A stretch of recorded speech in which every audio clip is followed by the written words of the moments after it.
Namaste, Dandava Pranam. I'm here with Srimati Kanupriya Devidasi, and we are continuing our reading of Hegel's Aesthetics.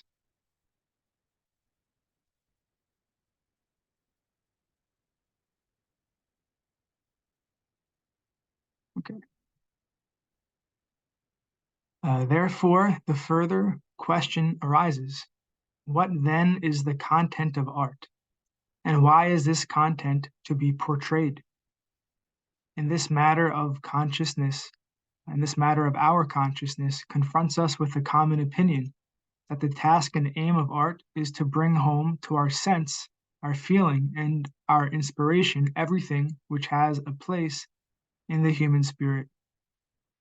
That familiar saying, nihil humani a me alienum puto, art is supposed to make real in us. And that saying is from Terence Hutin Timorumenos, page 25. I count nothing human indifferent to me. As usual, Hegel quotes inaccurately. Okay. Its aim, therefore, is supposed to consist in awakening and vivifying our slumbering feelings, inclinations, and passions of every kind, and filling the heart, and forcing the human being, educated or not, to go through the whole gamut of feelings which the human heart, in its innermost secret recesses, can bear, experience, and produce through what can move and stir the human breast in its depths and manifold possibilities and aspects, and to deliver to feeling and contemplation for its enjoyment whatever the spirit possesses of the essential and lofty in its thinking, and in the idea the splendor of the noble, eternal, and true. Moreover, to make misfortune and misery, even and guilt intelligible, to make men intimately acquainted with all that is horrible and shocking, as well as with all that is pleasurable and felicitous, and finally to let fancy loose in the idle plays of imagination and plunge it into the seductive magic of sensuously bewitching visions and feelings. According to this view, the universal wealth of subject matter, art is, on the one hand, to embrace in order to complete the natural experience of our external existence, and on the other hand, to arouse these passions in general so that the experiences of life do not leave us unmoved, and so that we might now acquire a receptivity for all phenomena. But on this view, such a stimulus is not given in this field by actual experience itself, but only through the pure appearance of it, since art deceptively substitutes its productions for reality. The possibility of this deception through the pure appearance of art rests on the fact that for man all reality must come through the medium of perception and ideas, and only through this medium does it penetrate the heart and will.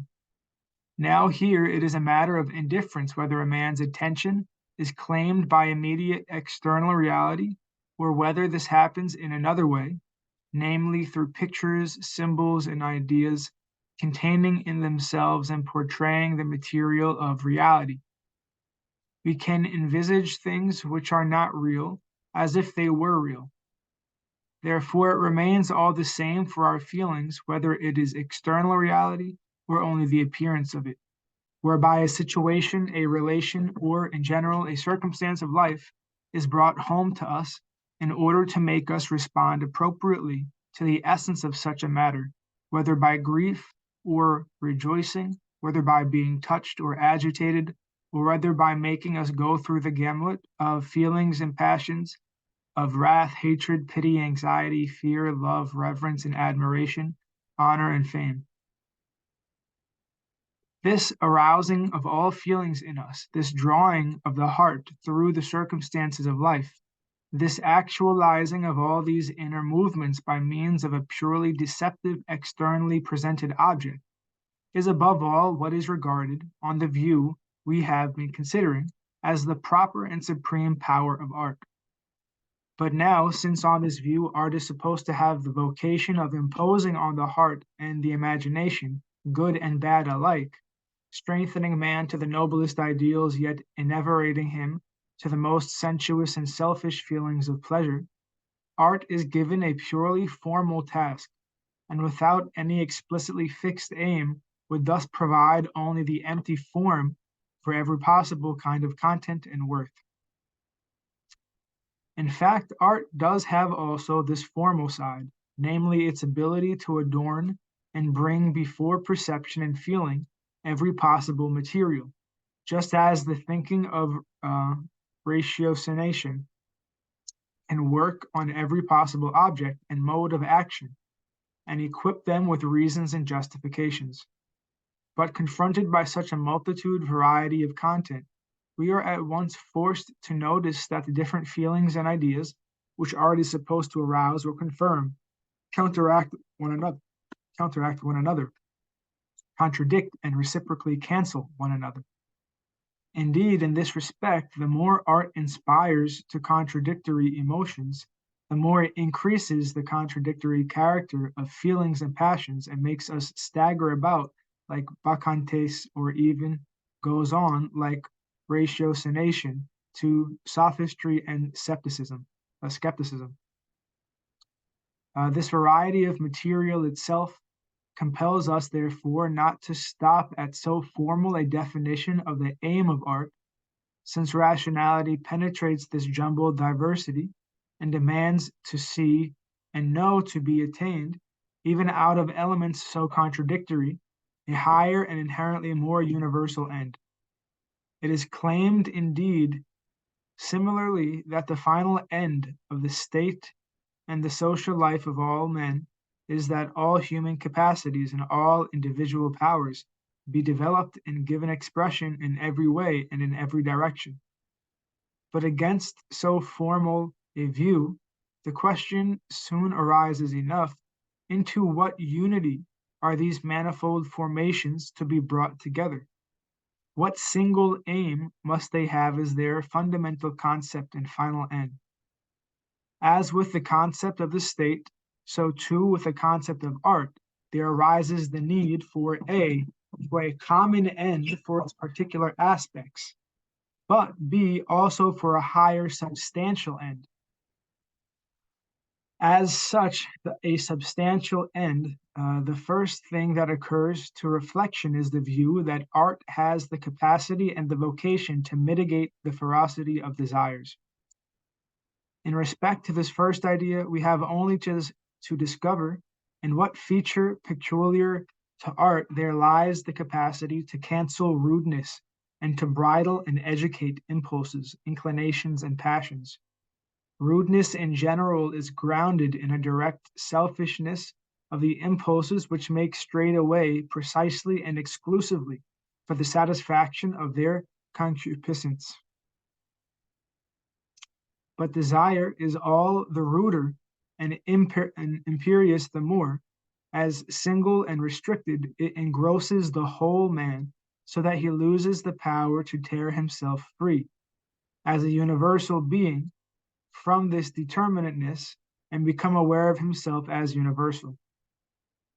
And if the man says in such a case, as may be supposed, that the passion is stronger than I, then for consciousness the abstract I is separated from the particular passion, but only in a purely formal way, since all that is pronounced with this cleavage is that, in face of the power of the passion, the I, as a universal, is of no account whatever. Thus the ferocity of passion consists in the unity of the I, as universal, with the restricted object of his desire, so that the man has no longer any will beyond this single passion. Now such rudeness and untamed force of passion is prima facie mitigated by art, in that it gives a man an idea of what he feels, setting up pictures of passions for contemplation, even if indeed it were to flatter them. Still, there is here already a power of mitigation, since thereby a man is at least made aware of what otherwise he only immediately is. For then the man contemplates his impulses and inclinations, and while previously they carried him reflectionless away, he now sees them outside himself and already begins to be free of them because they confront him as something objective.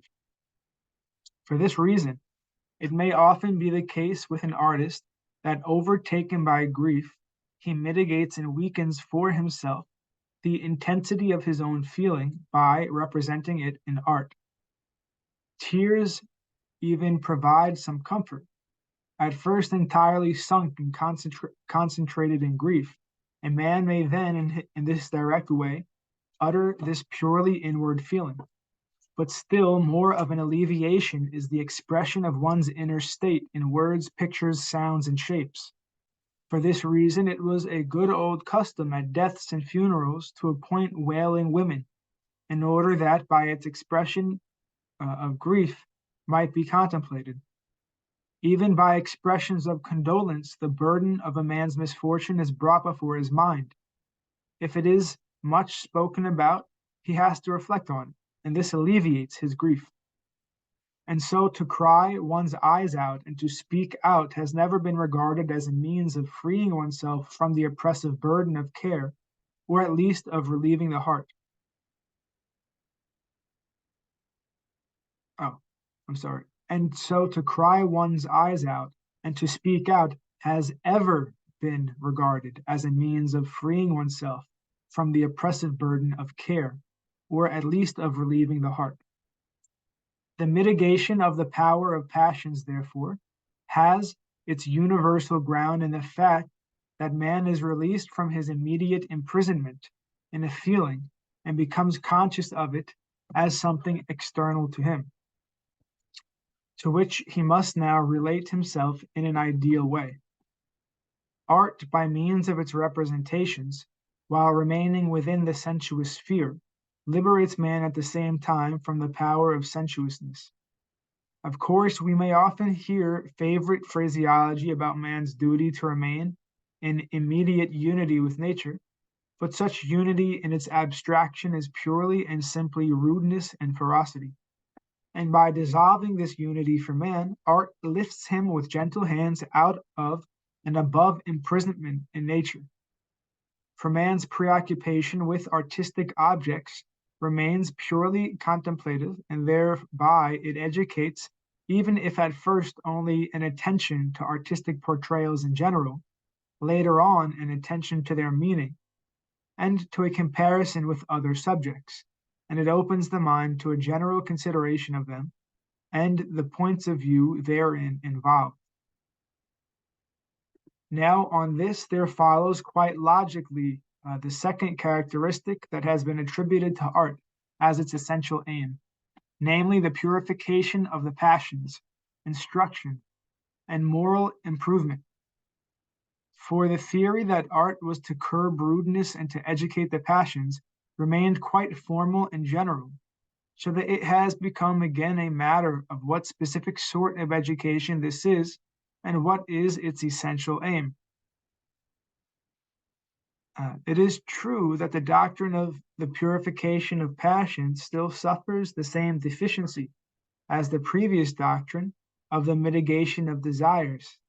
Yet it does at least emphasize more closely the fact that artistic representations needed a criterion for assessing their worth or unworthiness.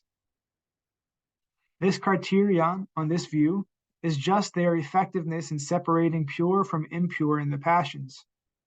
This effectiveness, therefore, requires a content which can exercise this purifying force, and insofar as producing such an effect, is supposed to constitute the substantial aim of art.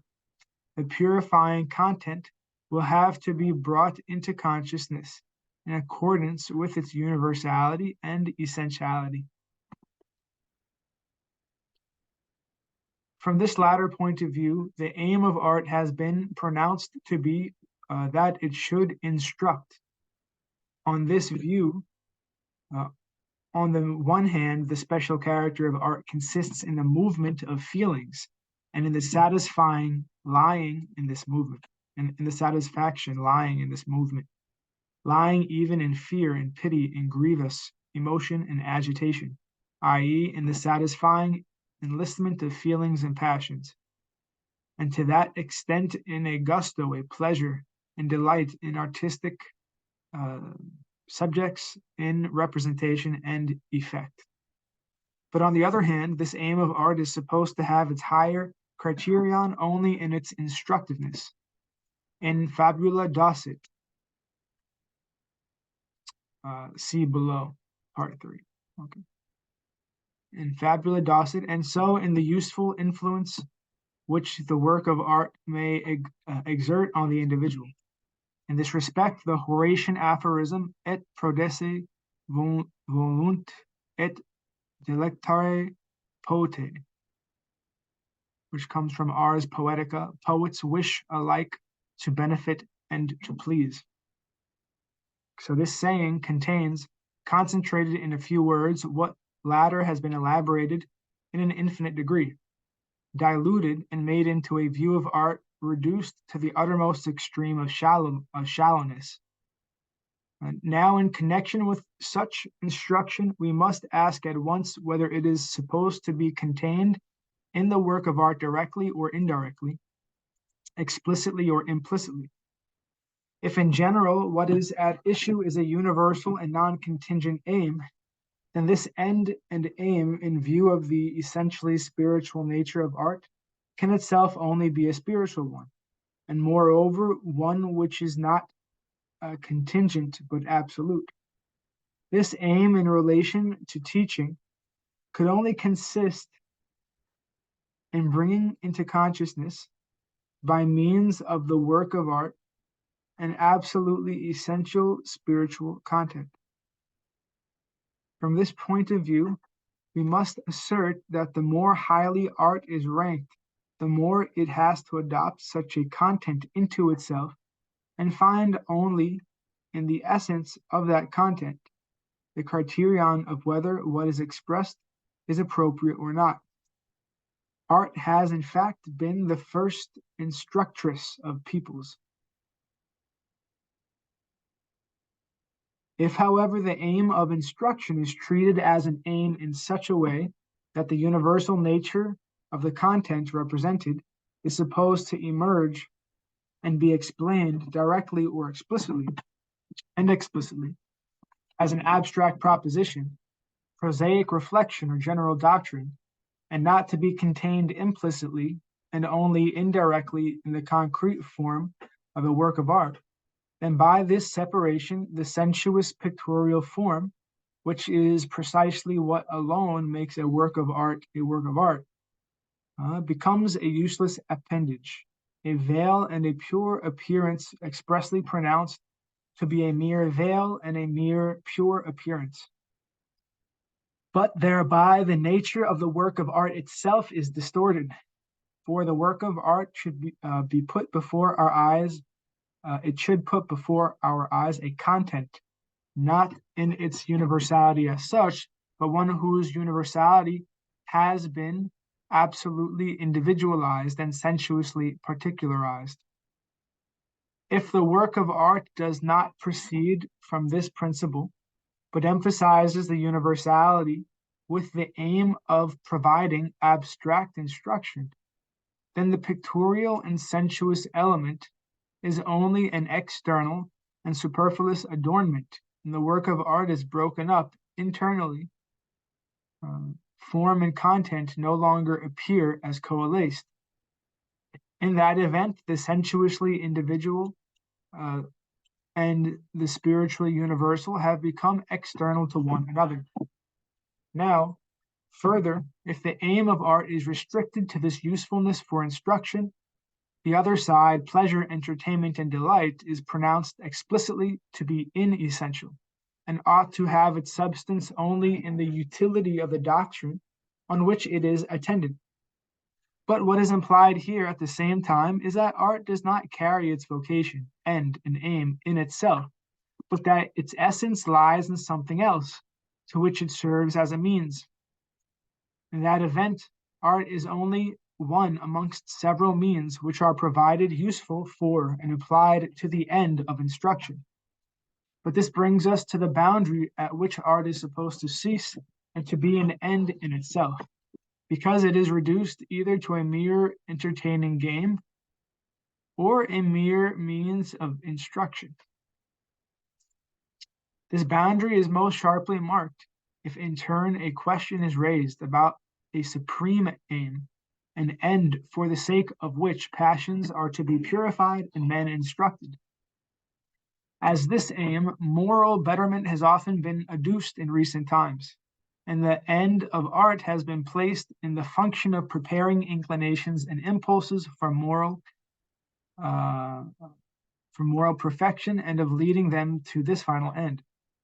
This idea unites instruction with purification, inasmuch as art, by affording an insight into genuinely moral goodness, and so by instruction at the same time, incites to purification, and only so is to accomplish the betterment of mankind as its utility and its highest aim. Now, as regards art in relation to moral betterment, the same must be said in the first place about the aim of art as instruction. It is readily granted that art may not take immortality and the intention of promoting it as its principle. May not take immorality, It might not take immorality and the intention of promoting it as its principle. But it is one thing to make immorality the express aim of the presentation, and another not to take morality as that aim. From every genuine work of art, a good moral may be drawn. Yet, of course, all depends on the interpretation and on who draws the moral. E.g., for one reader, the moral of Goethe's elective affinities is approval of marriage, while for another reader it is disapproval. G.H. Lewes' Life of Goethe. In a work of art, as in life, the greater a man's character, the more are different interpretations put on it by different people. When we can hear the most immoral presentations defended on the ground that one must be acquainted with evil and sins in order to act morally. Conversely, it has been said that the portrayal of Mary Magdalene, the beautiful sinner who afterwards repented, has seduced many into sin, because art makes repentance look so beautiful, and sinning must come before repentance. But the doctrine of moral betterment carried through logically is not content with holding that a moral may be pointed from a work of art. On the contrary, it would want the moral instruction to shine forth clearly as the substantial aim of the work of art, and indeed would expressly permit the presentation of none but moral subjects, moral characters, actions, and events. For art can choose its subjects and is thus distinct from history or the sciences, which have their material given to them. In order, in this aspect of the matter, to be able to form a thorough estimate of the view that the aim of art is moral, we must first ask what specific standpoint of morality this view professes. If we keep more clearly in view of the standpoint of the moral, as we have to take it in the best sense of the word today, it is soon obvious that its concept does not immediately coincide with what apart from it we generally call virtue, conventional life, respectability, etc. From this point of view, a conventionally virtuous man is not ipso facto moral, because to be moral needs reflection, the specific consciousness of what accords with duty, and action on this preceding consciousness. Duty itself is the law of the will, a law which can nevertheless freely lays down out of himself. And then he ought to determine himself to this duty for the sake of duty and its fulfillment. By doing good solely from the conviction he has won, that it is the good. with this Kantian passage, compare my article, Hegel's Attitude to Kant's Ethics. But this law, the duty chosen for duty's sake as a guide out of free conviction and inner conscience, and then carried out, is by itself the abstract universal of the will, and this has its direct opposite in nature. In sensuous impulses, selfish interests, passions, and everything grouped together under the same name of feeling and emotion. In this opposition, one side is regarded as canceling the other. And since both are present in the subject as opposites, he has a choice, since his decision is made from within, between following either the one or the other. But such a decision is a moral one, from the standpoint we are considering, and so is the action carried out in accordance with it, but only if it is done on the one hand from a free conviction of the particular will, natural impulses, inclinations, passions, etc., but also part of the noble feelings and higher impulses. For the modern moralistic view starts from the fixed opposition between the will in its spiritual universality and the will in its sensuous natural particularity. And it consists not in the complete reconciliation of these opposed sides, but in their reciprocal battle against one another, which involves the demand that impulses in their conflict with duty must give way to it.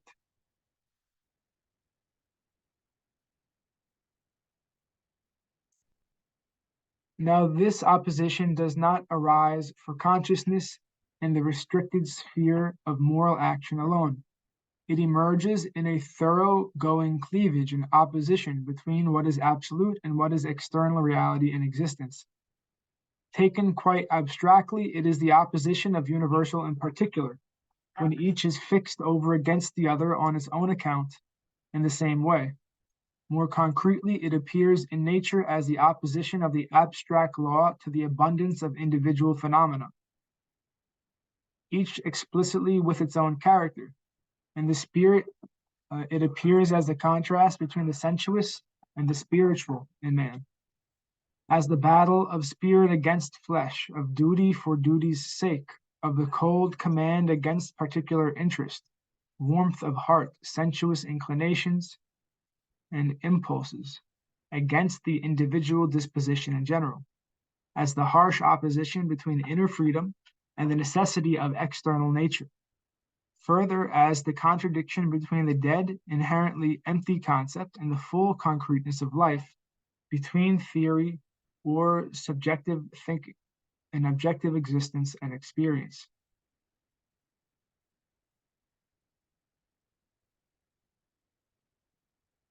These are oppositions which have not been invented at all by the subtlety of reflection or the pedantry of philosophy. In numerous forms, they have always preoccupied and troubled the human consciousness, even if it is modern culture that has first worked them out most sharply and driven them up to the peak of harshest contradiction. Spiritual culture, the modern intellect, produces this opposition in man, which makes him an amphibious animal, because he now has to live in two worlds which contradict one another.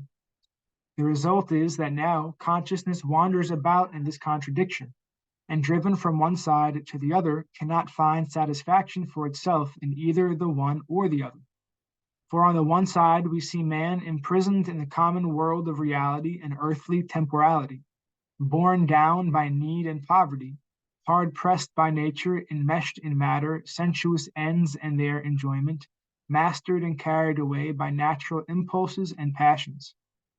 On the other side, he lifts himself to the eternal ideas, to a realm of thought and freedom, gives to himself as will, universal laws and prescriptions, strips the world of all its enlivened and flowering reality and dissolves it into abstractions, since the spirit now upholds its right and dignity only by mishandling nature and denying its right, and so retaliates on nature the distress and violence which it has suffered from itself.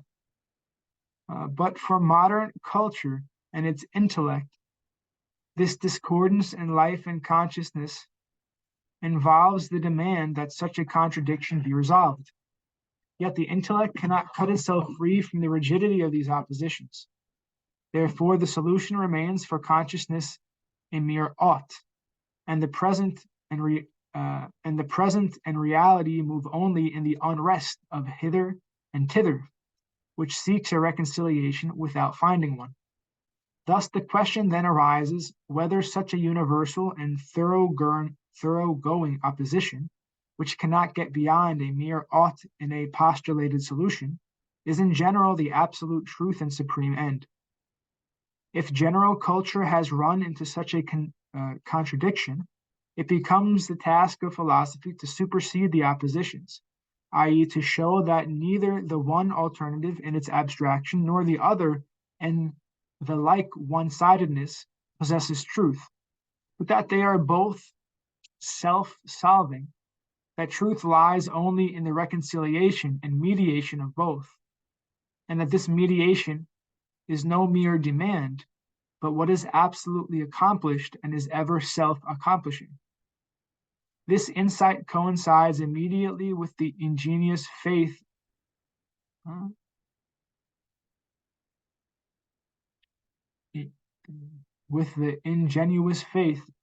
and will which does not have precisely this dissolved opposition steadily present to its view, and in action makes it its end and achieves it. Philosophy affords a reflective insight into the essence of the opposition, only insofar as it shows how truth is just the dissolving of opposition, and that not in the sense, as may be supposed, that the opposition and its two sides do not exist at all, but that they exist reconciled. Now, since the ultimate end, moral betterment, has pointed to a higher standpoint, we will have to vindicate this higher standpoint for art too. Thereby, the false position already noticed is at once abandoned. The position, namely, that art has to serve as a means to moral purposes and the moral end of the world in general, by instructing and improving, and thus has its substantial aim not in itself but in something else. If on this account we now continue to speak of a final end and aim, we must in the first place get rid of the perverse idea which in the question about an end clings to the accessory meaning of the question, namely that it is one about utility. The perversity lies here in this, that in that case the work of art is supposed to have a bearing on something else, which is set before our minds as the essential thing, or as what ought to be, so that then the work of art would have validity only as a useful tool for realizing this end, which is independently valid on its own account outside the sphere of art. Against this, we must maintain that art's vocation is to unveil the truth in the form of sensuous artistic configuration, to set forth the reconciled opposition just mentioned, and so to have its end and aim in itself in this very setting forth and unveiling. For other ends like instruction, purification, bettering, financial gain, struggling for fame and honor, have nothing to do with the work of art as such, and do not determine its nature.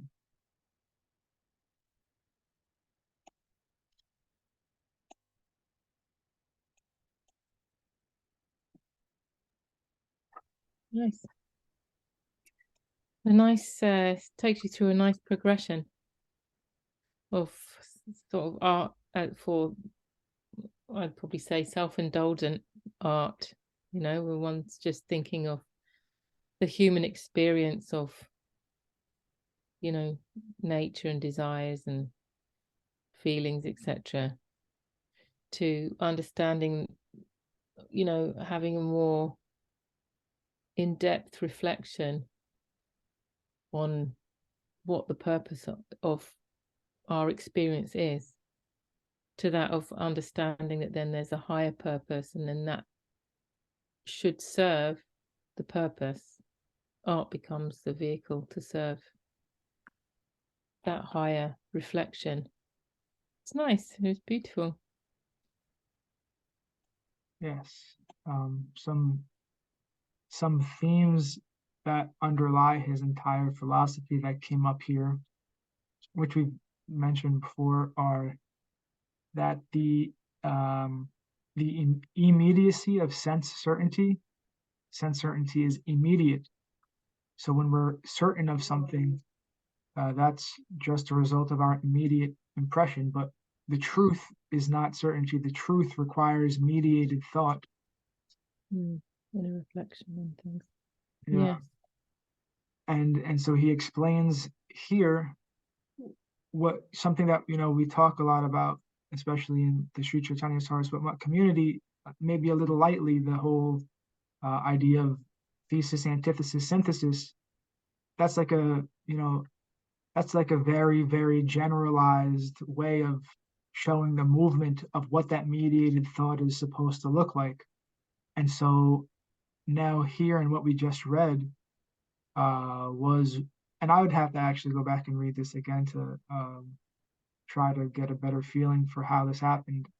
But this is what we just read was one of those instances of thesis, antithesis, synthesis applied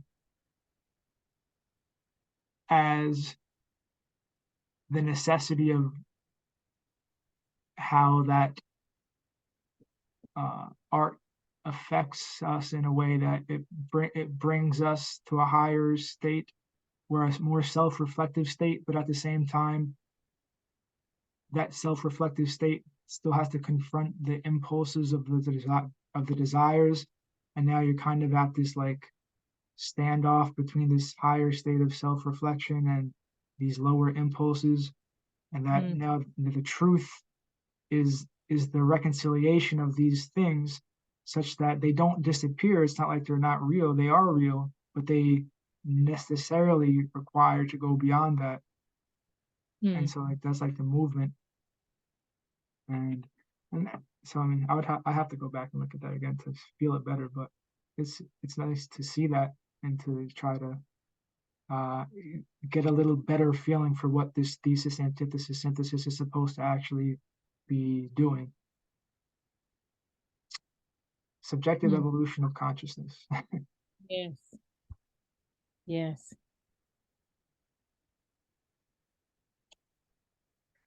Yeah.